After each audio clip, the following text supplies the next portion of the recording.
કનિકા ઘણા સમયથી લાલ ડ્રેસમાં દુલ્હન બનીને બેઠી હતી. તે પોતાના પતિના આવવાની રાહ જોતી હતી. પોતાની આંખોમાં અનેક સપના સજાવીને તે દરવાજા તરફ સતત જોઈ રહી હતી, પરંતુ હજુ સુધી તેનો પતિ આવ્યો નહોતો. તે પોતાના વિચારોની દુનિયામાં ખોવાયેલી હતી. અચાનક તેને કોઈ અજીબોગરીબ અવાજ સંભળાવા લાગ્યો. શરૂઆતમાં તેણે તે અવાજને અવગણ્યો, પરંતુ જ્યારે તેને લાગ્યું કે આ અવાજ તેની તરફ વધી રહ્યો છે, ત્યારે તે ધ્યાનથી સાંભળવા લાગી. જેવું તેણે ધ્યાનથી સાંભળ્યું, તેને અહેસાસ થયો કે આ અવાજ તેના પતિનો હતો, જે દોડતો દોડતો તેના રૂમ તરફ આવી રહ્યો હતો. પગલાંનો અવાજ તેના હૃદયના ધબકારા વધારવા માટે પૂરતો હતો. કનિકાએ જેવું જ પગલાંની આહટ પોતાની નજીક આવતી સાંભળી, તેણે તરત જ પોતાનો ઘૂંઘટ નીચે કરી લીધો અને ચહેરા પર મીઠી સ્મિત સજાવી લીધી. તે વિચારવા લાગી કે કદાચ તેના સપનાનો રાજકુમાર આવી ગયો છે. કનિકાએ પોતાનો લહેંગો ઠીક કરતા એક હાથ પર બીજો હાથ મૂકી દીધો અને પોતાના પતિ પુનિતની આહટ સાંભળવા લાગી. પુનિત જેવો રૂમમાં આવ્યો, તેણે દરવાજો ખૂબ જ અજીબ રીતે ખોલ્યો અને ગભરાતા બોલ્યો, "જલ્દીથી આ કપડાં ઉતારી નાખ અને સામાન્ય કપડાં પહેરી લે." કનિકાએ તેની વાત સાંભળીને ઝડપથી પોતાનો ઘૂંઘટ હટાવ્યો અને આશ્ચર્યથી તેની તરફ જોઈ રહી. એવું લાગ્યું કે તેને પોતાના પતિની આ વાત સમજાય જ નહીં, પરંતુ પુનિતે ફરીથી કહ્યું, "હું તને કહું છું ને, જલ્દી ઊભી થા અને તારા હાથની ચૂડીઓ અને પગની પાયલ ઉતારી નાખ. આનો અવાજ બહાર ન જવો જોઈએ." કનિકા તેની વાતોથી હેરાન હતી. તે વિચારી રહી હતી કે પુનિત આ બધું કેમ કહે છે. જ્યારે તેને કંઈ સમજાયું નહીં, તો પુનિતે તરત જ તેનો હાથ પકડ્યો, તેને ખેંચીને બીજા રૂમમાં લઈ ગયો અને બોલ્યો, "જલ્દીથી તારું રૂપ બદલી નાખ, કારણ કે જો કોઈએ તને આ હાલતમાં જોઈ લીધું તો ખૂબ મોટી મુસીબત થઈ જશે." કનિકા એકદમ ચૂપચાપ હતી અને ફક્ત પુનિતને જોઈ રહી હતી. તેને આવી હરકતની બિલકુલ અપેક્ષા નહોતી અને તે કંઈ સમજી શકતી નહોતી. પુનિત વારંવાર કહેતો હતો અને આખરે જ્યારે તેણે જબરદસ્તી કરી તો કનિકાએ પોતાના કપડાં બદલી લીધા. પરંતુ જેવી તેણે પાયલ ઉતારવાની કોશિશ કરી, તેનો હળવો અવાજ બહાર સુધી ગયો. ત્યારે તેની સાસુ રૂમમાં આવી અને બોલી, "હજુ સુધી તારી પત્ની કનિકાએ પાયલ ઉતારી નથી. આનો અવાજ બહાર સુધી ગયો છે. હવે તો આપણે ચોક્કસ મુસીબતમાં ફસાઈ જઈશું. સિકંદરસિંહના ગુંડાઓ આપણા ઘરની બહાર જ છે. જો તેઓએ આ અવાજ સાંભળી લીધો તો બિન પરવાનગીએ આપણા ઘરમાં ઘૂસી જશે અને પછી શું થશે? આની જવાબદારી તારી હશે." પુનિતે પોતાની માતાને દિલાસો આપતા કહ્યું, "હા મમ્મી, હું ક્યારનો કહું છું કે કનિકાને આ લાલ જોડો ઉતારી દે, ચૂડીઓ અને પાયલ પણ ઉતારી દે, પરંતુ તેને મારી વાત સમજાતી નથી." કનિકા હવે પોતાના કપડાં બદલી ચૂકી હતી. તે ચૂડીઓ ઉતારતી વખતે પોતાના પતિ અને સાસુની વાતો સાંભળી રહી હતી, પરંતુ તેનો ચહેરો ચિંતાથી ભરેલો હતો. તે હેરાન હતી, કારણ કે તેને કંઈ સમજાતું નહોતું કે આખરે શું થઈ રહ્યું છે. શહેરમાંથી ભણીને આવેલી કનિકાને ગામની રીત રિવાજોનો કોઈ ખાસ અંદાજ નહોતો. પોતાના પતિ પુનિત અને સાસુની વાતો સાંભળીને તેને ગહન મૂંઝવણ અને બેચેની થવા લાગી. આ બધી વાતો તેની સમજની બહાર હતી અને તે વિચારી રહી હતી કે આ લોકો ક્યાં સિકંદરસિંહની વાત કરી રહ્યા છે અને તે વ્યક્તિ તેમની સાથે શું કરી રહ્યો છે કે જેણે મારી લગ્નની પહેલી રાત બરબાદ કરી દીધી. આ ત્રણેય એકબીજા સાથે આ જ વાતો કરી રહ્યા હતા કે અચાનક દરવાજો જોર-જોરથી ખખડવા લાગ્યો. પુનિતની મમ્મીએ કહ્યું, "જોયું, જેનો ડર હતો તે જ થયું. મને તો લાગે છે કે કનિકાની પાયલનો અવાજ બહાર સિકંદરસિંહના ગુંડાઓએ સાંભળી લીધો. હવે તેઓ જોવા માટે અંદર આવશે. જે પાયલ તારી પત્નીએ પહેરી છે તે ઝડપથી ઉઠાવીને મને આપી દે. હું તેને મારા હાથમાં લઈને દરવાજો ખોલવા જઈશ, જેથી તેમને આપણા પર શંકા ન જાય. જો તેઓ મને આ પાયલ વિશે પૂછશે તો હું કહીશ કે હું મારી દીકરી પારુલ માટે સામાન એકઠો કરી રહી હતી. આ પાયલ મારા લગ્નમાં ચડી હતી." આને જોઈને જૂની યાદો તાજી થઈ ગઈ અને આજ પાયલનો અવાજ તમને સંભળાયો હશે. પુનિતની મમ્મી પાયલ લઈને દોડતા દોડતા દરવાજા તરફ આગળ વધી અને પુનિત પોતાની પત્ની અને પારુલને છુપાવી રહ્યો હતો. તે કહી રહ્યો હતો, "જો તેઓ તમને કોઈ સવાલ પૂછે તો ચૂપ રહેજો, અથવા ફક્ત એટલું જ કહેજો કે હું પારુલની મિત્ર છું, તેને મળવા આવી છું. મારું ઘર બીજા ગામમાં છે. આગળ તમે તેમને કોઈ જવાબ ન આપવાનો. બસ, બીજું કંઈ ન બોલવું." પુનિત પોતાની પત્નીને આ વાત સમજાવતો હતો અને દરવાજે કોણ આવ્યું છે તે જોવા ગયો. આ બધી વાતોએ કનિકાને ખૂબ પરેશાન કરી દીધી હતી. તે વિચારી રહી હતી કે આ બધું શું થઈ રહ્યું છે અને આ સિકંદરસિંહ કોણ છે જેનાથી આ લોકો મને છુપાવવાની કોશિશ કરી રહ્યા છે. આ બધું જોઈને કનિકા વિચારમાં પડી ગઈ કે આ ગામમાં લગ્ન પછીની આ કેવી રીતો છે. આપણા શહેરમાં તો આવું કંઈ થતું નથી. ન તો લગ્નની રાતે દુલ્હન સાથે આવું વર્તન કરવામાં આવે છે હું તો પુનિત સાથે મારી પહેલી રાત ખુશીઓ અને સપનાઓની દુનિયામાં વિતાવવા માંગતી હતી, પરંતુ આ લોકોએ તો મારી લગ્નની પહેલી રાતને જ ડર અને પરેશાનીમાં બદલી દીધી. હવે તો મને આ વિચારથી ડર લાગે છે કે આગળ મારી સાથે શું થવાનું છે, અને જો આ લોકોને આ બધું જ કરવું હતું તો લગ્ન શા માટે કર્યા? આવા અનેક સવાલો કનિકાના મનમાં ફરી રહ્યા હતા. તેની આંખો નમ થઈ ગઈ હતી, કારણ કે કોઈ પણ છોકરી નથી ઈચ્છતી કે તેની લગ્નની પહેલી રાત આવી રીતે પસાર થાય જેવી રીતે કનિકાની થઈ રહી હતી. ખેર, કનિકાએ પોતાની આંખોમાંથી આંસુ લૂછ્યા અને બહાર શું થઈ રહ્યું છે તે જોવા માટે રૂમની બારી તરફ આગળ વધી. તે ધીમે ધીમે બારી પાસે ગઈ અને પોતાને અંદરથી સારી રીતે ઢાંકી દીધી. તેણે બારીમાંથી ડોકિયું કરીને જોયું તો તેને બહારથી અવાજો સંભળાવા લાગ્યા. કોઈ કહી રહ્યું હતું, અંદર તમે કોને છુપાવ્યા છે? અમે જાતે એક છોકરીને દુલ્હન બનીને તમારા ઘરે આવતી જોઈ હતી. અમે જાણીએ છીએ કે જે દીકરા વિશે તમે ખબર ફેલાવી હતી કે તે નદીમાં ડૂબીને મરી ગયો તે હજુ પણ જીવે છે. તમે અમને જૂઠું બોલ્યું.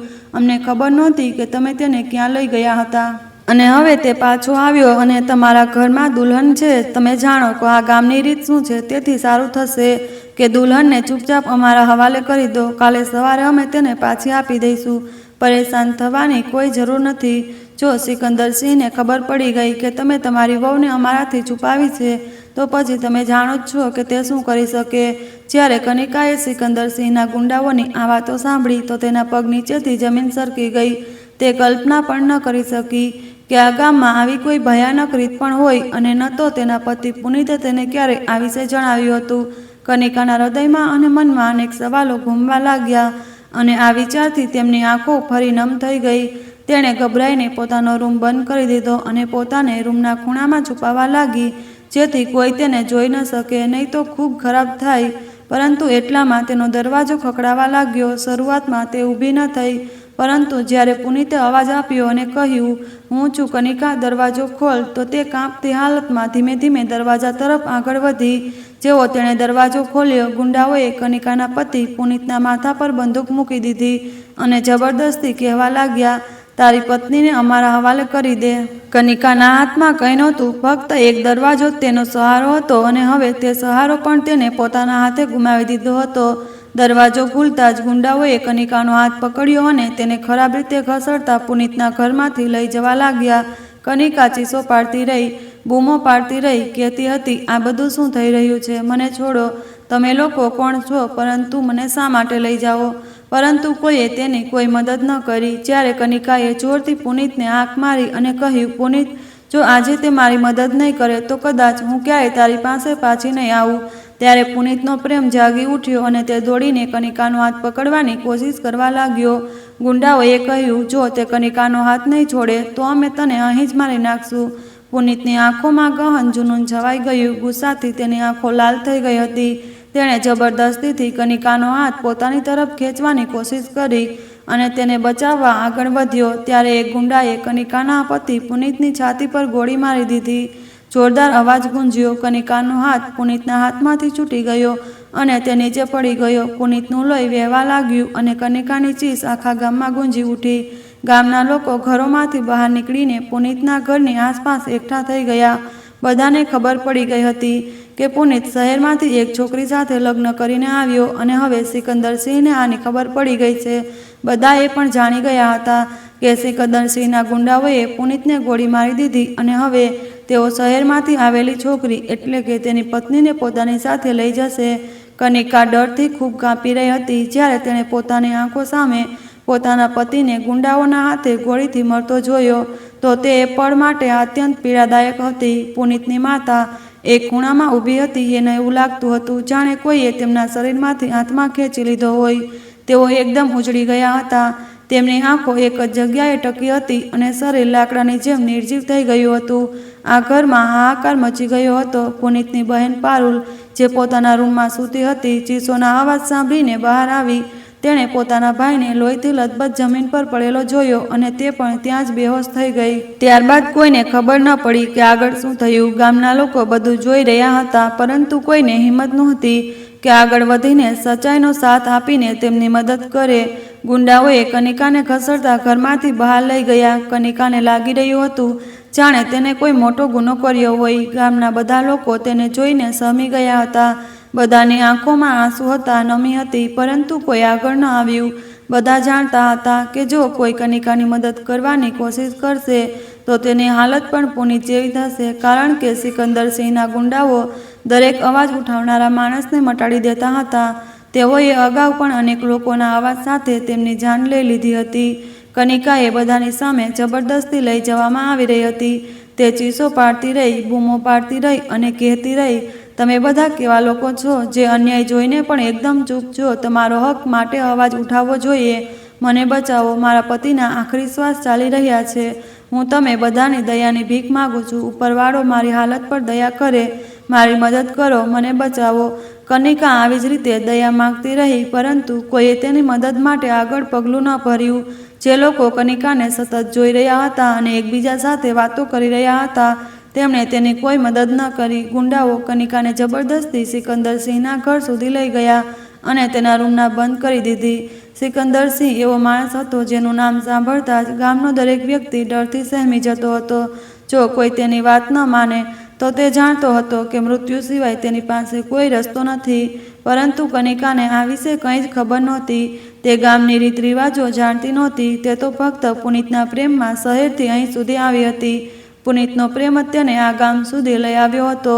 આ ગામમાં ભણતરનો કોઈ રિવાજ નહોતો. એક NGOએ સ્કૂલ ખોલવાની કોશિશ કરી હતી, પરંતુ સરદાર સિકંદરસિંહ, જેની હુકુમત આખા ગામમાં ચાલતી હતી, તેણે સ્કૂલ ખોલવાની પરવાનગી ન આપી, કારણ કે તે નહોતો ઈચ્છતો કે ગામનું કોઈ બાળક ભણીને આગળ વધે. જે કોઈ તેની સામે આવતું કે પોતાના બાળકોને ભણાવવાની વાત કરતું, તેનું ખૂન કરાવી દેતો અને કોઈને તેના મૃત્યુની ખબર પણ ન પડતી. આ જ રીતે સિકંદરસિંહના દાદા અને પિતા પણ સદીઓમાં આવા ગામમાં જ આ કરતા આવ્યા હતા અને આ તેમની ચાલી આવતી પરંપરા બની ગઈ હતી. ગામના લોકો તેને સરદાર કહીને બોલાવતા હતા. તેની વાતને ગામમાં પથ્થરની લકીર માનવામાં આવતી હતી. ગામમાં થતા દરેક લગ્નની પહેલી રાતે દુલ્હનને પોતાના પતિ પાસે જતા પહેલા સિકંદરસિંહ સાથે તે રાત વિતાવી પડતી હતી. જો કોઈ સ્ત્રી આવું ના કરવાની પાડે તો તેને જબરદસ્તી બોલાવી લેવામાં આવતી અને તેના પતિ તથા ઘરવાળાઓને મારી નાખવામાં આવતા. એટલું જ નહીં, તે સ્ત્રી પાછી ઘરે પણ ન આવતી. સિકંદરસિંહ અનેક વખત આવી હરકતો કરી ચૂક્યો હતો. તે હંમેશા નશામાં ડૂબેલો રહેતો. તેના બાળકો પણ તેની જેમ અભદ્ર અને શરાબી હતા. આખા ગામમાં જુલમ અને અત્યાચારની હદ પાર થઈ ચૂકી હતી અને હવે આ જુલ્મ કનિકા સાથે થવાનો હતો. કનિકા સિકંદરસિંહના રૂમમાં પહોંચી ગઈ હતી અને ડરથી તેની આંખો સામે અંધારું છવાઈ રહ્યું હતું. તેને એવું લાગી રહ્યું હતું કે તે પોતાના હોશ ગુમાવી રહી છે, પરંતુ તેણે પોતાને સંભાળ્યું અને ધીમેથી પોતાની જાતને કહ્યું, હવે જે થવાનું હતું તે થઈ ગયું. હવે મારા ભાગ્યમાં જે લખ્યું છે તે મારે સહન કરવું પડશે. પુનિત, જેના કારણે હું શહેર છોડીને અહીં સુધી આવી, તે હવે આ દુનિયામાં નથી. આટલે સુધીમાં પુનિતના મૃત્યુના સમાચાર આખા ગામમાં ફેલાઈ ગયા હશે. કનિકા દરવાજે ટેકીને બેઠી હતી. તેના હૃદય અને મનમાં દુઃખ અને ડર બંને એકસાથે ઉમટી રહ્યા હતા. આ ગામ બિલકુલ એવું નહોતું જેણે તેને વિચાર્યું હતું. પુનિતે પણ તેને ક્યારેય સચ્ચાઈ નહોતી જણાવી. તે તો ફક્ત ખુશી ખુશી પોતાની પત્નીને પોતાના માતા પિતા સાથે મળાવવા લઈ આવ્યો હતો. અનેક વર્ષો બાદ તે પોતાના ઘરે પાછો ફરી રહ્યો હતો. તેના મનમાં આ ખુશી હતી કે હવે તેની પત્ની તેના પરિવાર સાથે મળશે અને બધું સારું થશે. પરંતુ તેને ખબર નહોતી કે કનિકાનું આ ગામમાં પગ મૂકવું કેટલું ખતરનાક સાબિત થશે. પુનિત જ્યારે માત્ર 4 વર્ષનો હતો ત્યારે તેની મમ્મીનું સપનું હતું કે તેમનો દીકરો ભણીને ખૂબ મોટો માણસ બને અને એક દિવસ આ જુલમ અને ગુલામીમાંથી તેમને અને તેમના બાળકોને આઝાદ કરાવે.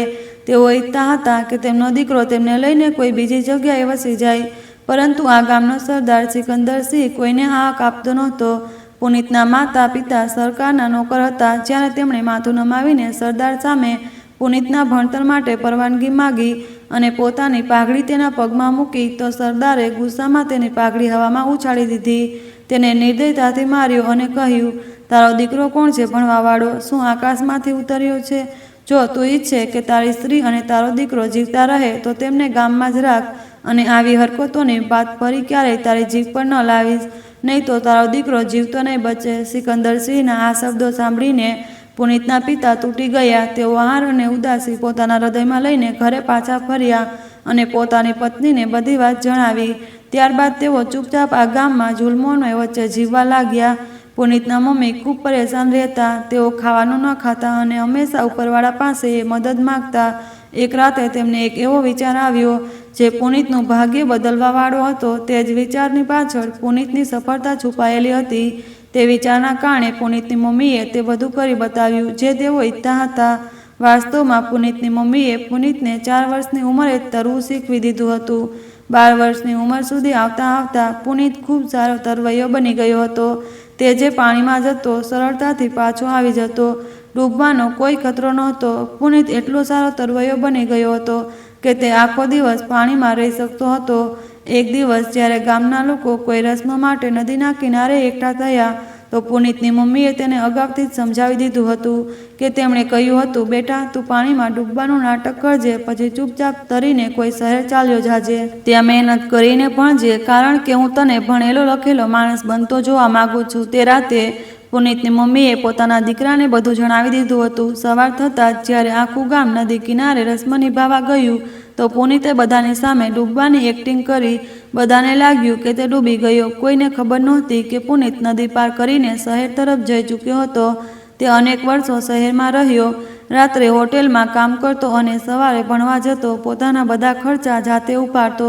તેની મમ્મીને તેની કોઈ ખબર નહોતી અને તે નથી જાણતી કે તેમનો દીકરો જીવે છે કે મરી ગયો, પરંતુ તેમના હૃદયમાં યકીન હતો કે તેમનો દીકરો ક્યારેય ડૂબી શકે નહીં.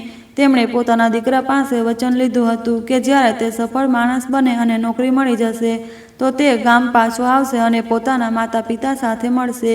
તેમને એ પણ કહ્યું હતું કે શહેરમાં જ લગ્ન કરશે, કારણ કે તેઓ નહોતા ઈચ્છતા કે તેની વહુ આ ગામમાં આવે જ્યાં દરેક સ્ત્રીની ઇજ્જત સિકંદરસિંહની હવસની ભેટ ચડી જાય. જો પુનિતના લગ્ન ગામમાં થયા હોત તો સિકંદરસિંહ તે જ રસ્મ દોહરાવતો જે તેણે બીજી સ્ત્રીઓ સાથે કરી હતી. પુનિતની મમ્મી, જેનું નામ રશ્મિ હતું, ખૂબ જ સમજદાર અને મજબૂત સ્ત્રી હતી. તેમણે પોતાના હૃદય પર પથ્થર રાખીને ગામમાં આ વાત ફેલાવી દીધી કે તેમનો દીકરો નદીમાં પડીને મરી ગયો. આ ખબર આખા ગામમાં આગની જેમ ફેલાઈ ગઈ હતી. ગામના મોટા મોટા તરવૈયાઓએ પુનિતને શોધવાની કોશિશ કરી. નદીના દરેક ખૂણાની તપાસ કરી, પરંતુ તેમને પુનિતની લાશ પણ ન મળી. કોઈને શંકા ન ગઈ. બધાએ માની લીધું કે પુનિત હવે આ દુનિયામાં નથી. આ રીતે રશ્મિએ પોતાના દીકરાની જાન બચાવી, પરંતુ પોતાને એકલતામાં ઝોકી દીધી. દિવસો પસાર થતા ગયા. રશ્મિ હંમેશા રડતી રહેતી. સિકંદરસિંહ જ્યારે પણ તેની સાથે મળતો તો ખોખલો દિલાસો આપતો કે ઉપરવાળાની એ જ મરજી હતી. પરંતુ રશ્મિનું મન જાણતું હતું કે તેનો દીકરો જીવે છે અને એક દિવસ પાછો આવશે. રશ્મિના હૃદયમાં જુલ્મનો દુઃખ ખૂબ ઊંડો હતો, કારણ કે તે પોતે આ નિર્દય રસ્મનો શિકાર બની ચૂકી હતી. તેના લગ્નની પહેલી રાતે તેને પણ મજબૂરીમાં સિકંદરસિંહ સાથે વિતાવી હતી. તે રાત પછી તે પોતાને જીવતી અનુભવી શકી નહોતી. ન તો પોતાના પતિ સામે નજર ઉઠાવી શકી, ન તો પોતાના જીવવાની તાકાત રહી. તે પોતાને ગુનેગાર સમજતી હતી અને અનેક વર્ષો સુધી એક રૂમમાં રહીને પોતાના દુઃખમાં ખોવાયેલી રહી. જ્યારે સચ્ચાઈ સામે આવી તો રશ્મિએ પોતાને સંભાળ્યું અને આ પુરુષત્વના નામે ચાલતી નિર્દયતા સામે પોતાનામાં હિંમત પેદા કરી. તે પછી તેની એક દીકરી પારુલ અને દીકરો પુનિતનો જન્મ થયો. તે નહોતી ઈચ્છતી કે તેની વહુ કે ગામની કોઈ બીજી છોકરી તે જ નરાધમના હાથે પોતાની ઇજ્જત ગુમાવે. તેથી તે અવારનવાર ગામની સ્ત્રીઓને કહેતી કે જો કોઈ સાથે લગ્ન કરો તો પોતાની સાથે એક ખંજર રાખજો અને જેવો સિકંદરસિંહ તમારી પાસે આવે તેના છાતીમાં તે ખંજર ધોંપી દેજો, જેથી ગામની સ્ત્રીઓ આ જુલ્મથી આઝાદ થઈ શકે અને કોઈને તેમના જેવી બરબાદી સહન ન કરવી પડે. પરંતુ કોઈ સ્ત્રીમાં આટલી હિંમત નહોતી કે તે સિકંદરસિંહ સામે અવાજ ઉઠાવે. રશ્મિ ઈચ્છતી હતી કે આ બધું ખતમ થઈ જાય, પરંતુ જ્યારે તેમના લગ્ન થયા હતા ત્યારે તેમને આ રસ્મનો અસલી અર્થ ખબર નહોતો. તેમને લાગતું હતું કે કદાચ તે દુલ્હનોને ઘરમાં રાખીને કોઈ કામ કરાવતો હશે કે બીજા કોઈ કારણે બોલાવતો હશે, પરંતુ જ્યારે સચ્ચાઈ તેમની સામે આવી ત્યારે તેમના પગ નીચેથી જમીન સરકી ગઈ. તે દિવસથી તેઓ દરેક સ્ત્રીને લગ્ન કરવાની મનાઈ કરવા લાગ્યા. કહેતા કે ઝેર ખાઈ લેજો, પરંતુ સિકંદરસિંહ સાથે પહેલી રાત ન વિતાવશો. કોઈ છોકરી તેમની વાત પર ધ્યાન ન આપતી. જ્યારે તેમની સાથે તે બધું થતું તો તેમને અહેસાસ થતો કે તેમણે કેટલો મોટો ગુનો કર્યો. દર વખતે રશ્મિ તે જ વાત દોહરાવતી રહી, પરંતુ સદીઓથી ચાલી આવતી આ રસ્મને કોઈ રોકી શક્યું નહીં. ગામની સ્ત્રીઓ ડરના સાયામાં જીવી રહી હતી. દરેક લગ્ન પછી તે જ અપમાન અને તે જ પીડા દોહરાવતી હતી. ગામનો સરદાર દરેક સ્ત્રીની ઇજ્જતની મજા લઈ ચૂક્યો હતો અને હવે કદાચ તેને પોતાને પણ ખબર નહોતી કે તે ક્યાં સુધી ગીરશે અને હવે કનિકાનો વારો હતો. કનિકા અને પુનિત એક જ સ્કૂલમાં ભણ્યા હતા અને પછી બંનેએ એક જ કોલેજમાં એડમિશન લીધું હતું. ધીમે ધીમે તેમની મિત્રતા ગાઢ થતી ગઈ અને આ મિત્રતા પ્રેમમાં બદલાઈ ગઈ. સૌથી પહેલાં કનિકાએ જ પોતાના દિલની વાત કહી. તેને પુનિત ખૂબ પસંદ હતો.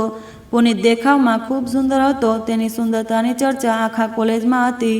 કોલેજની અનેક છોકરીઓ તેને મેળવવાની કોશિશ કરતી હતી, પરંતુ તે કોઈની તરફ ધ્યાન ન આપતો, કારણ કે તેનું દિલ પહેલેથી જ કનિકા પર આવી ગયું હતું. કનિકાને લાગતું હતું કે તે પોતાના પ્રેમમાં ગુમાવવા નથી માગતી. તેથી તેણે એક દિવસ હિંમત કરીને પુનિતને કહી દીધું કે તે તેની સાથે ખૂબ પ્રેમ કરે છે અને તેના વિના રહી નથી શકતી. જો તે તેનાથી દૂર ચાલ્યો ગયો તો તે તૂટી જશે. આ સાંભળીને પુનિત થોડીવાર ચૂપ ઊભો રહ્યો. કનિકાએ હસીને પૂછ્યું, શું તને મારી વાત સમજાઈ નહીં? હું તને કંઈક કહી રહી છું. પુનિતે હળવું હસીને કહ્યું, હું એટલે ચૂપ છું કારણ કે જો મેં તને સચ્ચાઈ જણાવી દીધી તો કદાચ તું પાગલ થઈ જઈશ, અને હું ક્યારેય નથી ઈચ્છતો કે મારી સૌથી પ્યારી મિત્ર સાથે આવું થાય. કનિકાએ ગુસ્સે થઈને તેનો હાથ ઝટકી દીધો અને બોલી, શું તું કોઈ બીજા સાથે પ્રેમ કરે છે? જો એવું હોય તો મને સચ્ચાઈ જણાવ, જેથી હું મારા દિલને સમજાવી શકું અને તારાથી દૂર થઈ જાઉં. પરંતુ જ્યાં સુધી હું તારા મોઢેથી ના ન સાંભળું ત્યાં સુધી મને ચેન નહીં મળે. પુનિતે ઊંડો શ્વાસ લઈને કહ્યું, કનિકા, હું ઘણા દિવસથી તને કહેવા માંગતો હતો, પરંતુ હિંમત નહોતી કરી શકતો. હું સચ્ચાઈ જણાવું, હું એક છોકરી સાથે ખૂબ પ્રેમ કરું છું. જો તે મને ન મળે તો હું કદાચ પાગલ થઈ જઈશ. હું તેને એટલી પસંદ કરવા લાગ્યો કે હવે કોલેજમાં ભણવામાં ધ્યાન નથી લાગતું. હંમેશા તે જ ચહેરો આંખો સામે રહે છે. પહેલાં હું અહીં ભણવા આવતો હતો, પરંતુ હવે એવું લાગે છે કે હું ફક્ત તેને જોવા આવું છું. તે મારી જિંદગી બની ગઈ. મારા દરેક શ્વાસમાં ફક્ત તે જ છે. તું કહે, આ હાલતમાં હું શું કરું? તને કંઈ કહેવામાં મને શરમ આવે છે, પરંતુ આજે જ્યારે તે મને દિલની વાત જણાવી તો મને લાગ્યું કે મારે હવે બધી સચ્ચાઈ જણાવી દેવી જોઈએ. જ્યારે કનિકાએ પુનિત પાસેથી કોઈ બીજી છોકરી વિશે આટલી પ્રેમભરી વાતો સાંભળી તો તેની આંખો નમ થઈ ગઈ અને તે આશ્ચર્યથી પુનિત તરફ જોતી રહી. તેણે કહ્યું, મને તે નસીબદાર છોકરીની તસવીર બતાવ. કહે, તેમાં એવું શું છે જે તને મારામાં નજર નથી આવતું? પુનિતે હસતા હસતા કહ્યું, ઠીક છે, હું તને તેની તસવીર બતાવું. તેણે પોતાના ફોનમાંથી ગેલેરી ખોલી અને કનિકાની તસવીર બતાવી. પછી તેની તરફ જોઈને બોલ્યો, જો આ તે જ છોકરી છે જેણે મને પાગલ કરી રાખ્યો અને હું તેની સાથે ખૂબ પ્રેમ કરું છું. જ્યારે કનિકાએ પોતાની તસવીર જોઈ તો તે આશ્ચર્યચકિત થઈ ગઈ. ક્યારેક તે ફોન તરફ જોતી તો ક્યારેક પુનિતની આંખો તરફ મેળવતી. ક્યારેક તેણે ધ્રુજતા અવાજે પૂછ્યું, શું તું સાચું બોલે છે? પુનિતે કહ્યું, હા, હું જાણું છું કે આ તસવીર તારી જ છે અને આ તે છોકરી છે જેને હું ખૂબ પ્રેમ કરું છું. આ સાંભળીને કનિકાની આંખોમાંથી ખુશીના આંસુ આવી ગયા. બંને એકબીજાને જોઈને હસ્યા. કનિકાને લાગ્યું કે જાણે તેની દુનિયાની બધી ખુશીઓ મેળવી લીધી હોય.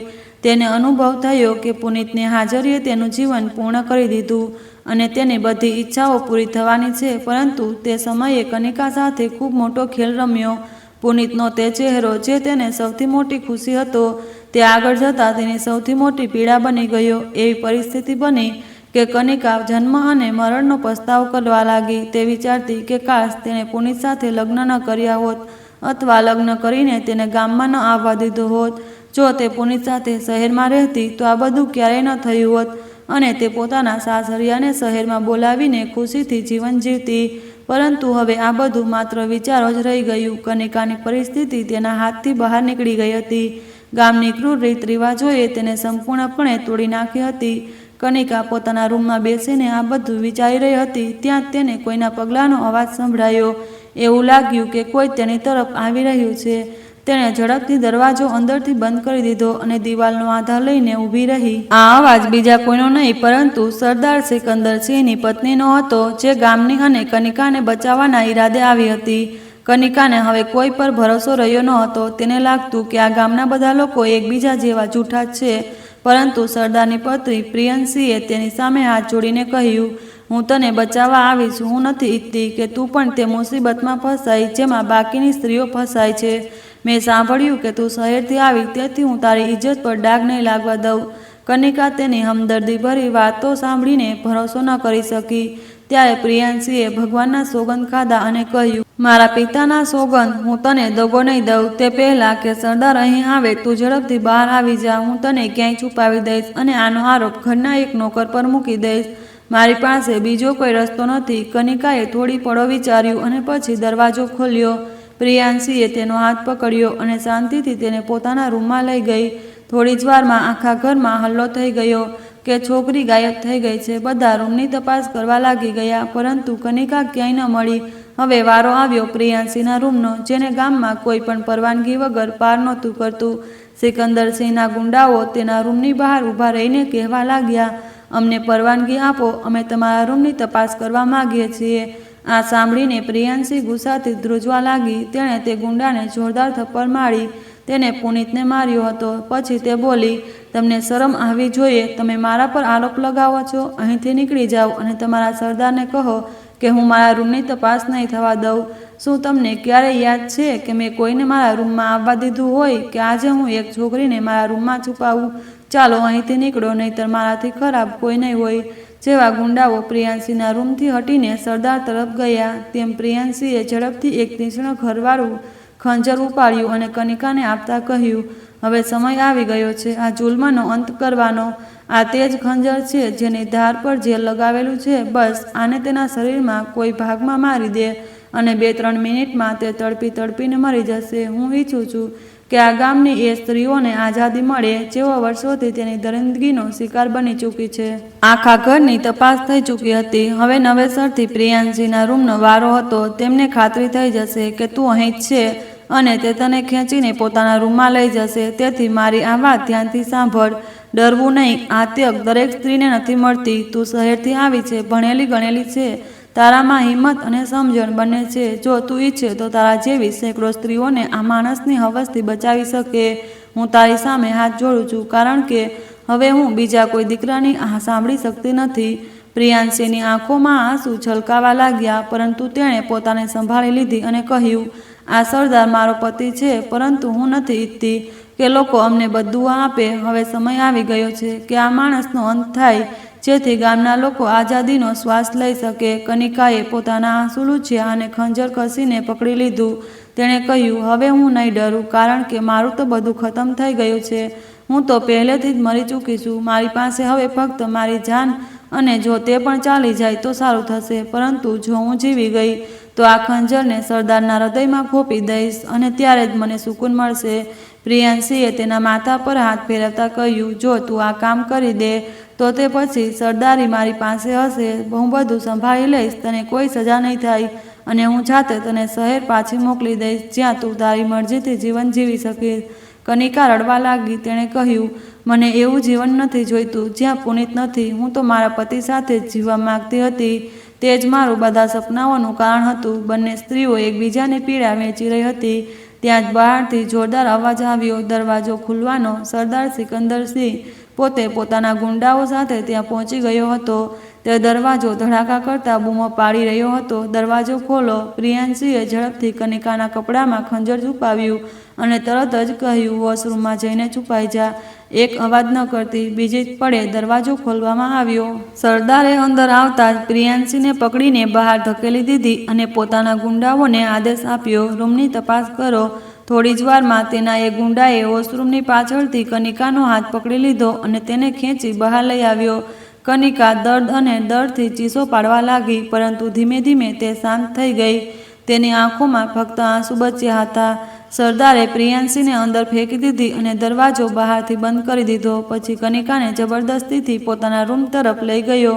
તેને પોતાના ગુંડાઓને કહ્યું, હવે કોઈ વચ્ચે ન આવે. આજે રાત આ રસમ પૂરી થશે, કારણ કે આ ગામમાં કોઈ પણ સ્ત્રી આ રસમ વિના લગ્ન કરેલી ગણાતી નથી અને આ કનિકા પણ તે જ કાયદાથી બહાર નથી. આટલું કહીને સરદારે કનિકાને પકડીને પોતાના રૂમમાં બંધ કરી દીધી અને દરવાજો જોરથી બંધ થયો. તે કનિકા સાથે જબરદસ્તી કરવા લાગ્યો, પરંતુ જેવો તે બીજી તરફ ફર્યો, કનિકાએ તક જોઈને તરત જ પોતાનું છુપાયેલું ખંજર બહાર કાઢ્યું અને સરદાર સિકંદરની કમરમાં પાછળ પૂરી તાકાતથી ખોંપી દીધું.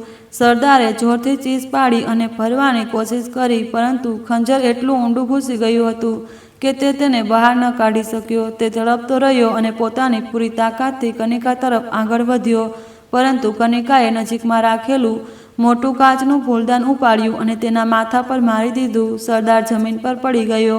તેની આંખો ખુલ્લી રહી અને થોડી જ પળોમાં તેનો શ્વાસ બંધ થઈ ગયો.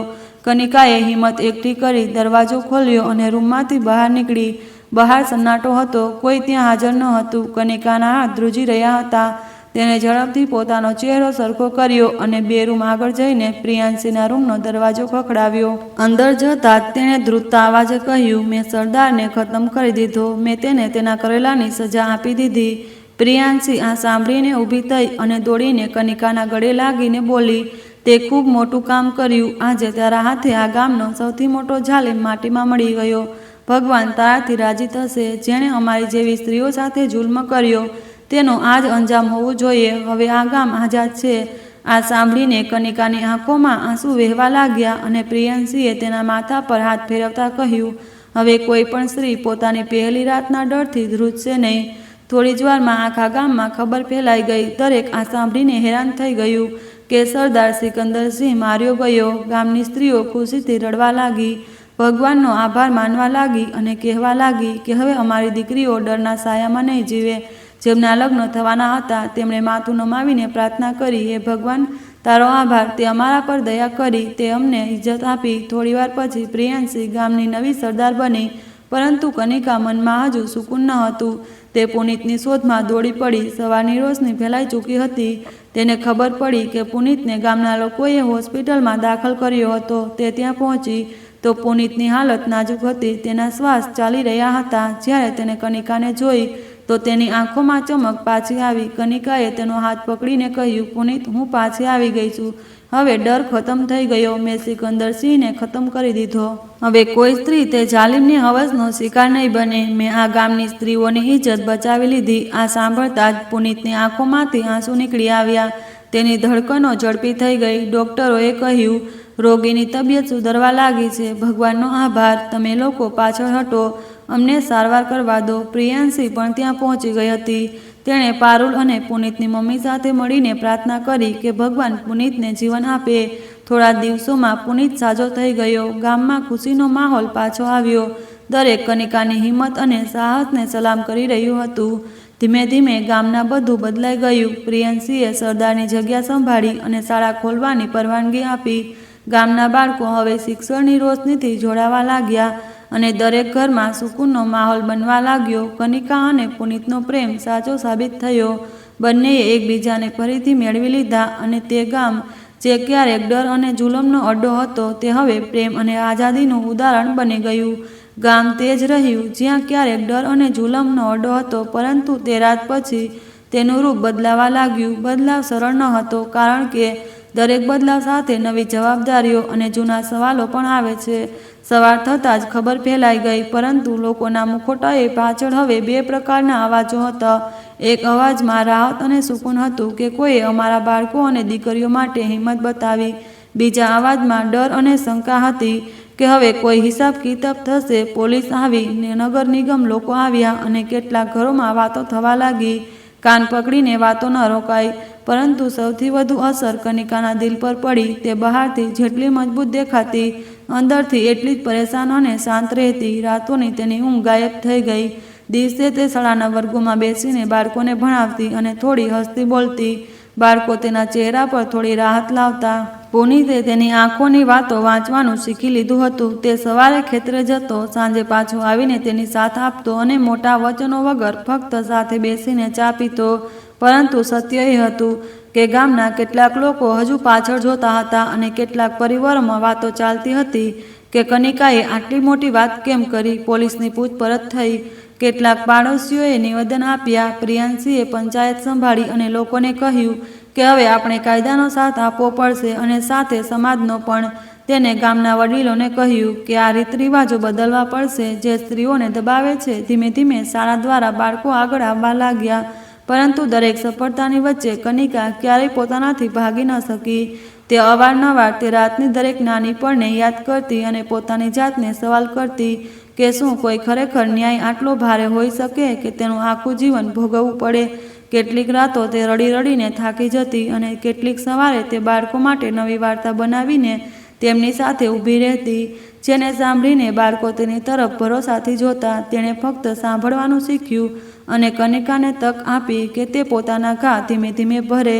પ્રિયાંશીએ ક્લિનિક અને શાળાની શરૂઆતમાં મદદ કરી અને ગામના જે સૌથી મોટો બદલાવ થયો તે એ હતો કે હવે સ્ત્રીઓ ધીમે ધીમે બોલવા લાગી.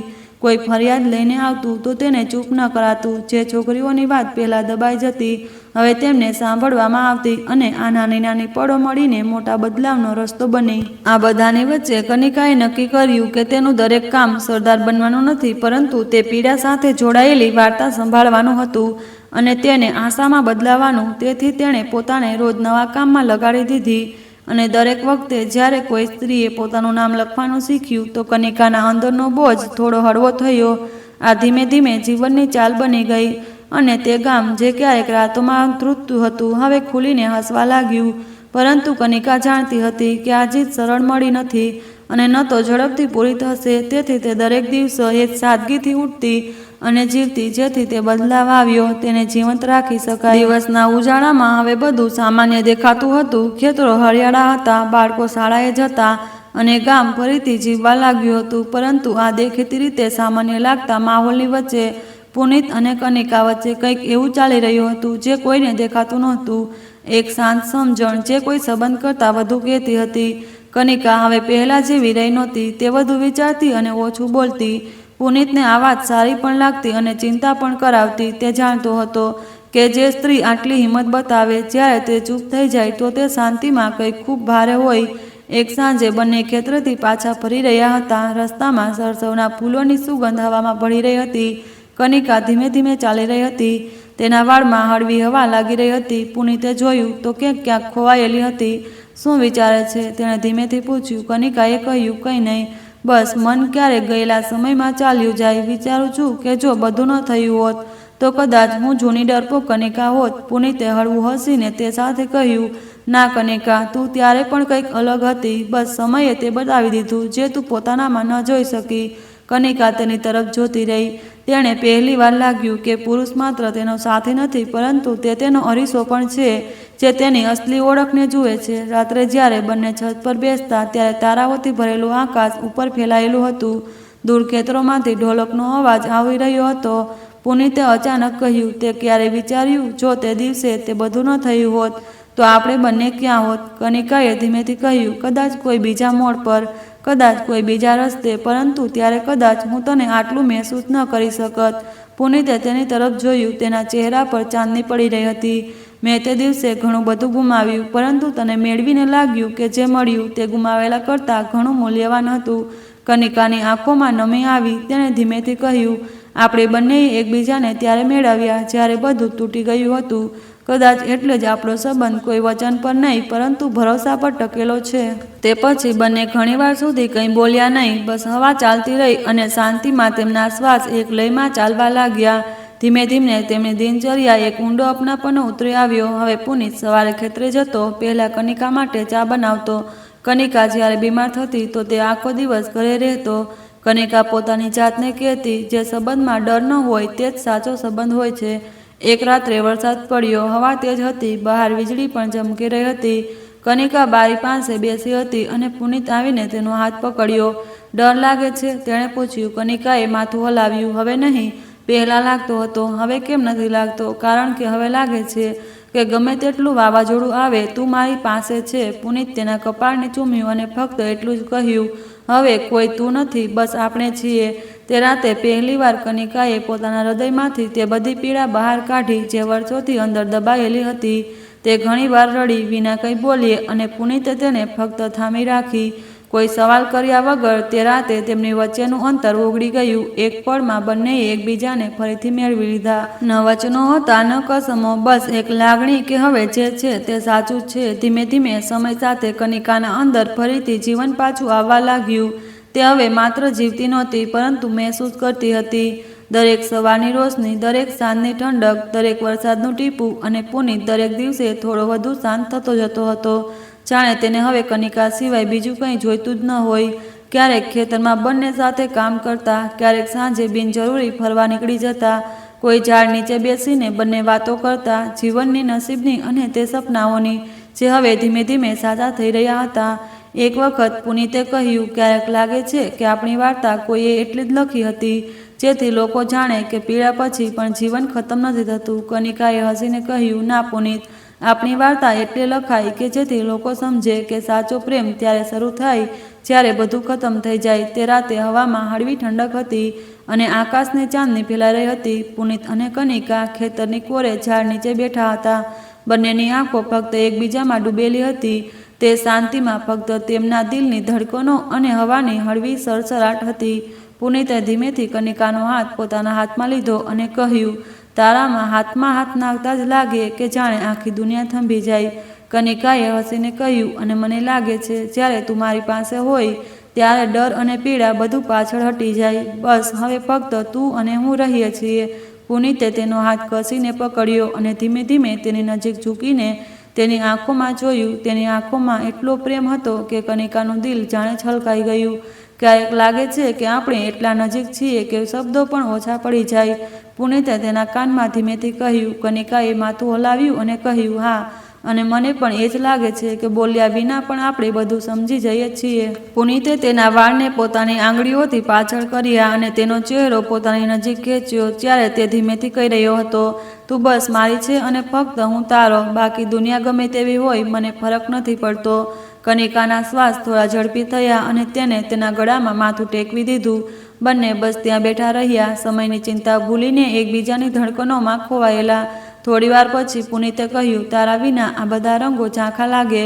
કનિકાએ તેની બાહોમાં પોતાને વધુ કસીને રાખી અને હસીને કહ્યું, અને તારી પાસે હોવાથી જ લાગે છે કે હું પૂર્ણ છું. ચાંદનીમાં બંનેના પડછાયાઓ એકબીજા સાથે ભળી ગયા હતા. હવા હળવે હળવે વહી રહી હતી અને બંને બસ એકબીજાની નજીક રહીને એ મહેસૂસ કરી રહ્યા હતા કે હવે કોઈ ડર, કોઈ પીડા કે કોઈ ચિંતા તેમની વચ્ચે નથી આવી શકતી. આ શાંતિ અને નિકટતામાં તેમનો પ્રેમ એટલો ઊંડો હતો કે દરેક પળે બસ એટલું જ લાગતું હતું કે આ જ સાચી જગ્યા છે, આ જ સાચો સમય છે અને આ જ સાચો માણસ છે. પુનિતે ધીમેથી કહ્યું, હું ઈચ્છું છું કે આપણે દરેક સવાર અને દરેક રાત આ જ રીતે વિતાવીએ, બસ એકબીજાની નજીક. કનિકાએ માથું હલાવ્યું અને તેની બાહોમાં માથું ટેકવતા કહ્યું, હું પણ બસ એ જ ઈચ્છું છું. અને આ રીતે તે રાતે બંનેએ પહેલીવાર મહેસૂસ કર્યું કે સાચો પ્રેમ ફક્ત લાગણી અને અપનાપનો જ છે, જેને શબ્દોની જરૂર નથી પડતી. આ રીતે સાથે રહેતા 4 મહિના વીતી ગયા. કનિકા રોજ થોડી થાકણ અનુભવતી, ક્યારેક પેટમાં હળવું ખેંચાણ થતું, પરંતુ તેની આંખોમાં એક ચમક હતી, એક નવી આશા, એક ખુશીની લહેર. પુનિત દરેક સવારે વહેલો ઉઠીને તેના માટે ચાનો પ્યાલો બનાવતો, હળવો નાસ્તો તૈયાર કરી દેતો. તે હસી જોઈને પોતે ખુશ થઈ જતો. એક દિવસ સવારે કનિકાએ કહ્યું, પુનિત, મને લાગે છે હવે ડૉક્ટરને બતાવી લેવું જોઈએ, ક્યારેક હળવું દર્દ થાય છે. પુનિત તરત ઊભો થયો. કનિકા, હું તને હમણાં ત્યાં લઈ જાઉં, હું તને એકલી નહીં જવા દઉં. તેણે કનિકાનો હાથ પકડ્યો અને ધીમે ધીમે હોસ્પિટલ તરફ આગળ વધ્યા. રસ્તામાં પુનિત વારંવાર પૂછતો રહ્યો, ક્યાંય વધુ દર્દ તો નથી થઈ રહ્યું ને? કનિકાએ હસીને કહ્યું, ના, બસ હળવું જ છે. પછી ડૉક્ટરે કનિકાની તપાસ કરી અને હસતા કહ્યું, બધું ઠીક છે, બાળક સ્વસ્થ છે, બસ થોડો આરામ અને સારું ખાવું પીવું લેવું પડશે. પુનિતે બહાર આવતા જ કનિકાનો હાથ પોતાના હાથમાં લીધો. જોયું ને, બધું ઠીક છે, હવે ડરવું નહીં, બસ આરામ કર અને હું બધી વસ્તુનું ધ્યાન રાખીશ. કનિકાએ તેની તરફ જોયું, હળવું હાસ્ય આપ્યું, તું હંમેશા આવો જ મારી સાથે રહે તો ડર ક્યારેય નહીં રહે. ઘરે પાછા ફરતી વખતે પુનિત દરેક નાની વસ્તુનું ધ્યાન રાખતો. તેણે કહ્યું, ચાલ હવે હું તને મારી બનાવેલી ચા પીવડાવું. કનિકાએ માથું હલાવ્યું, અને હું ઈચ્છું છું કે તું હંમેશા મારી સાથે રહે. બધું સરળ લાગે છે. સાંજે બંને છત પર બેઠા હતા. હવા હળવી હતી, ચાંદની આખા આંગણામાં ફેલાઈ રહી હતી. પુનિતે ધીમેથી કહ્યું, હવે આપણી પાસે ફક્ત એકબીજા અને આ નાનું જીવન છે અને હું પળને જીવવા માગું છું. કનિકાએ તેની બાહોમાં માથું ટેકવ્યું. આખી રાત બંને વાતો કરતા રહ્યા, ક્યારેક જૂની યાદો, ક્યારેક આવનારા બાળકની. પુનિતે તેના વાળમાં આંગળીઓ ફેરવતો, તેની પીઠ પર હળવો હાથ રાખતો. કનિકા ક્યારેક હસતી, ક્યારેક માથું તેના ખભે ટેકવતી. બંનેની આંખોમાં ફક્ત પ્રેમ અને અપનાપનો ઝળકી રહ્યો હતો. આ દિવસે કનિકાએ મહેસૂસ કર્યું કે સાચો પ્રેમ ફક્ત શબ્દોમાં નહીં, પરંતુ દરેક નાની નાની લાગણીઓમાં પણ હોય છે. પુનિતે તેની દરેક ચિંતા દૂર કરી, તેના દરેક ડરને પોતાનો પ્રેમ અને હાજરીથી ઓછા કર્યા. હવે તેમના દિવસો ધીમે ધીમે આ જ રીતે વીતવા લાગ્યા. સવારે ઉઠીને પુનિત તેના નાસ્તો ખવડાવતો, ખેતરમાં સાથે ચાલતો, સાંજે છત પર વાતો કરતો. દરેક પળમાં પ્રેમ, અપનાપનો અને સુકૂન હતું. સમય ઝડપથી વીતી ગયો અને કનિકાના પેટમાં તેમનું નાનું જીવન સંપૂર્ણ આકાર લેવા લાગ્યું. પુનિત દરેક પળે તેની પાસે રહેતો, તેની દરેક નાની નાની જરૂરિયાતનું ધ્યાન રાખતો, ક્યારેક સાવધાનીથી પગલાં ભરતો જેથી કનિકાને કોઈ તકલીફ ન થાય. ક્યારેક રાત્રે તેના માથા પર હાથ ફેરવતો અને કહેતો, થોડો આરામ કર, બધું ઠીક થઈ જશે. એક દિવસ સવારે કનિકાને હળવું દર્દ મહેસૂસ કર્યું. પુનિત તરત સમજી ગયો કે કનિકાને લાગે છે કે હવે તેનો સમય આવી ગયો. તેણે તરત કાર તૈયાર કરી અને હોસ્પિટલ તરફ ચાલી નીકળ્યો. કનિકા લાગે છે કે હવે સમય આવી ગયો. રસ્તામાં પુનિત વારંવાર કનિકાને આરામથી બેસવા અને ધીમે શ્વાસ લેવા માટે કહેતો. હોસ્પિટલ પહોંચતા જ ડૉક્ટર અને નર્સોએ કનિકાને તરત તપાસી. પુનિત દરેક પળે તેનો હાથ પકડીને ઊભો હતો. તેની આંખોમાં ડર અને ચિંતાની સાથે વિશ્વાસ અને પ્રેમ ઝળકી રહ્યો હતો. કનિકાના શ્વાસ ઝડપી હતા, પરંતુ તેણે પુનિતની આંખોમાં જોઈને કહ્યું, હાસ્ય આપ્યું. કલાકોની મહેનત પછી આખરે તેમના ઘરનો નવો સભ્ય આવ્યો, એક સ્વસ્થ બાળક. પુનિતે રડતા નાના બાળકને પોતાના હાથમાં ઉઠાવ્યું અને કનિકા પાસે જઈને કહ્યું, જો આ આપણી દુનિયા છે, આપણી ખુશી. કનિકાએ પણ રડતા બાળકને પોતાની ગોદમાં લીધું અને પુનિતના ગળામાં માથું ટેકવતા કહ્યું, આપણો પ્રેમ હવે આ નાના જીવનમાં પણ જીવંત છે. પુનિતે તેનો હાથ પકડ્યો અને ધીમેથી કહ્યું, કનિકા, આપણે સાથે મળીને દરેક મુશ્કેલી જોઈ અને હવે આપણે સૌથી મોટી ખુશી મેળવી. આ બાળક આપણી વાર્તાનું સૌથી સુંદર ભાગ છે. કનિકાએ માથું હલાવ્યું અને પુનિતની આંખોમાં જોઈને કહ્યું, હા, અને હવે આપણા જીવનની દરેક પળ ફક્ત પ્રેમ, અપનાપન અને ખુશીઓથી ભરેલી રહેશે. આખી રાત પુનિત અને કનિકા પોતાના નાના બાળકને જોઈને હસતા રહ્યા. તેમની નજર એકબીજાથી હટતી નહોતી. તેની દરેક હસી, દરેક રડવું, દરેક નાની હરકત તેમના પ્રેમને વધુ ગાઢ બનાવી રહી હતી. આ રીતે મુશ્કેલીઓ અને ડર પછી કનિકા અને પુનિતે પોતાના પ્રેમ અને હિંમતથી એક નવા જીવનને જન્મ આપ્યો. તેમનો સંબંધ હવે માત્ર પતિ પત્નીનો નહોતો, પરંતુ સાચા સાથી અને પરિવારની નીંવ પર બની ગયો. આ વાર્તામાંથી આપણને એ શીખ મળે છે કે સાચો પ્રેમ ફક્ત વાતો કરવામાં કે દેખાડામાં નથી. સાચો પ્રેમ એ છે જે મુશ્કેલ સમયમાં પણ સાથ આપે, ડરને દૂર કરે અને પોતાના સાથીની ખુશીઓને સૌથી પહેલાં સમજે. કનિકા અને પુનિતે બતાવ્યું કે જીવનમાં ગમે તેટલી મુશ્કેલીઓ આવે, જો પ્રેમ અને ભરોસો સાથે હોય તો બધું સરળ બની જાય. આ વાર્તા એ પણ શીખવે કે ડર અને અન્યાય સામે ચૂપ રહેવું સરળ છે, પરંતુ નિડર અને હિંમત બનાવનાર વ્યક્તિ બદલાવ લાવી શકે છે. કનિકાએ પોતાની હિંમત અને પ્રેમથી ફક્ત પોતાને જ નહીં બચાવી, પરંતુ આખા ગામની સ્ત્રીઓનું જીવન પણ સુરક્ષિત કર્યું. સાચી ખુશી પૈસા અને તાકાતમાં નથી, પરંતુ એકબીજા માટે સમજદારી અને પ્રેમ અને અપનાપણો બતાવવામાં છુપાયેલી હોય છે. જીવનની સાચી ખુશી એ જ છે જ્યાં પ્રેમ અને ભરોસો સાથે ચાલે અને મુશ્કેલીઓ પણ સરળ લાગવા લાગે. તેથી વાર્તાનો સૌથી મોટો સંદેશ એ જ છે કે સાચો પ્રેમ અને ભરોસો જ માણસને સાચી ખુશી અને સુકૂન આપી શકે. તમને આ વાર્તા કેવી લાગી મને કમેન્ટ બોક્સમાં જરૂર જણાવજો. મારી ચેનલને સબસ્ક્રાઈબ કરો, વિડીયોને લાઈક કરો અને વિડીયોને હાઈપ પણ આપો. આવી બીજી રોમાંચક વાર્તાઓ સાંભળવા માટે મારી ચેનલ સાથે જોડાયેલા રહો. આભાર.